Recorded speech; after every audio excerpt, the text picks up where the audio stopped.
Nasa kusina ako kanina mga lalabs. Tinawag ako ng amo ko. Akala ko anong iuutos niya o may kukunin ba sa labas. Tapos ginuo ko mga lalabs. Sabi ko, bakit? Sabi pa niya sa akin, nasaan yung pusa? Dalhin mo sa akin. Matagal na daw niyang hindi nakita. Buong araw kasi niya itong hindi na ano ba, nakita. Kasi dito lang yan siya sa akin palagi. Si Cutie, alam niyo, pag lumalabas lang yan siya. Pag nasa labas din ako. Pag andito na ako nakaupo sa kwarto, doon din yan siya sa CR matutulog. Ako lang binabantayan yan. Pag lalabas ako, lalabas ulit. Magigising to. Alam niya talaga, magigising siya. Tapos susundan niya ako sa kusina kasi sa kusina lang naman talaga ako pumupunta pag lumalabas ako dito kasi minsan nagluluto ako ba.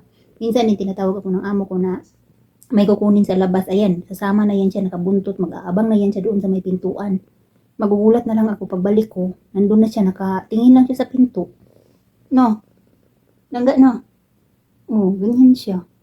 Tingin lang yan siya sa pinto. Basta bantayan lang niya ako. Pag wala na ako dito sa kwarto. Na? Pero ngayon, hinanap siya ng amo kong babae. Kawawa naman yung amo kong babae. Eh.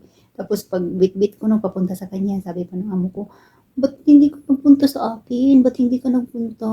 Kanina pa kita hinahanap. Sabi ng amo kong babae. Tapos ano, hinalik-halikan siya.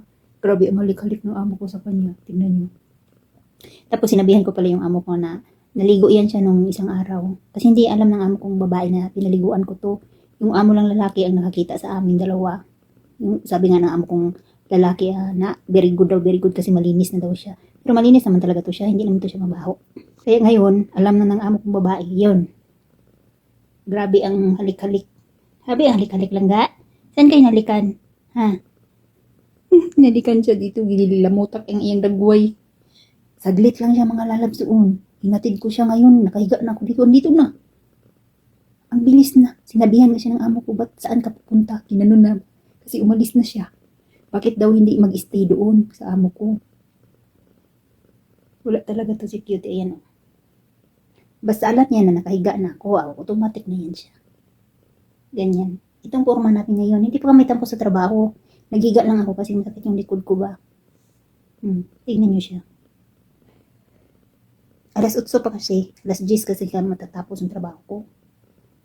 Kaya, ngayon, wala naman akong trabaho. Naghintay-hintay lang ako kung tatawagin, may kukunin sa labas, yun lang. Pero yung paglilinis, pagluluto, wala na. Nalangga na. Kaya dito muna kami, ni Cutie, hayang-hayang muna kami habang naghihintay ng utos.